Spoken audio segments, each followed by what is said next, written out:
আবারও উদ্ধার আগ্নেয়াস্ত্র, পুলিশের জালে গ্রেপ্তার 2 যুবক। আগ্নেয়াস্ত্র সহ নদিয়ার ধানতলা থানা এলাকা থেকে গ্রেপ্তার 2 যুবক। বৃহস্পতিবার তাদের গ্রেপ্তার করা হয় হিজুলি এলাকা থেকে। ধৃতদের নাম সুজিত বিশ্বাস ওরফে ছোট্টু এবং টোটন সরকার। পুলিশ সূত্রে জানা গিয়েছে, প্রথমে সুজিতকে গ্রেপ্তার করে তার কাছ থেকে একটি দেশি রিভলভার এবং 1 রাউন্ড কার্তুজ উদ্ধার হয়।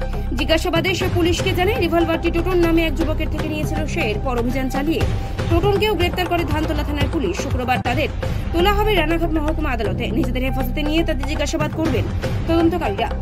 যদিও এই প্রসঙ্গে একটি সাংবাদিক বৈঠক করেন রানাঘাট পুলিশ জেলার অতিরিক্ত পুলিশ সুপার লালটু হালদার। গত পরশুদিন অর্থাৎ 4 তারিখে ধানতলা পুলিশের থানার স্পেশাল আর্টটি বিভিন্ন জায়গায় ফ্লাই করেছিল।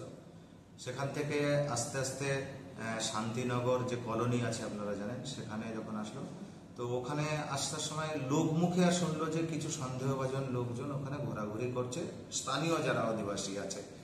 তো এবার সেখানে ঘোরাঘুরি করতে প্রথমেই একজন মানে এলাকা ঘুরতে ঘুরতে হিজুলি ফরেস্ট এলাকার কাছে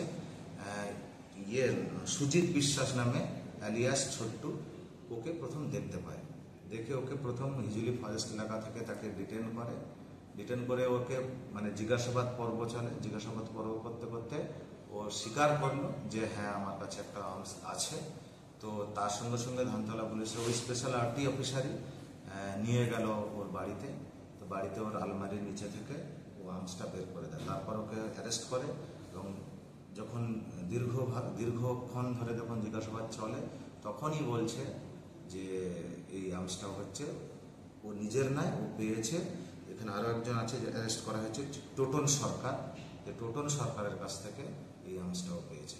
এরপরে ধানতলা থানার পুলিশ টোটনকে অ্যারেস্ট করে আজকের আমরা ওকে ফরওয়ার্ড করব এবং তাদের পিসি নিয়ে নেওয়া হবে এবং এর পরের সময় কোথা থেকে পেয়েছে বা আরও কেউ এর সাথে জড়িত কিনা সেইটা আমরা জিজ্ঞাসাবাদের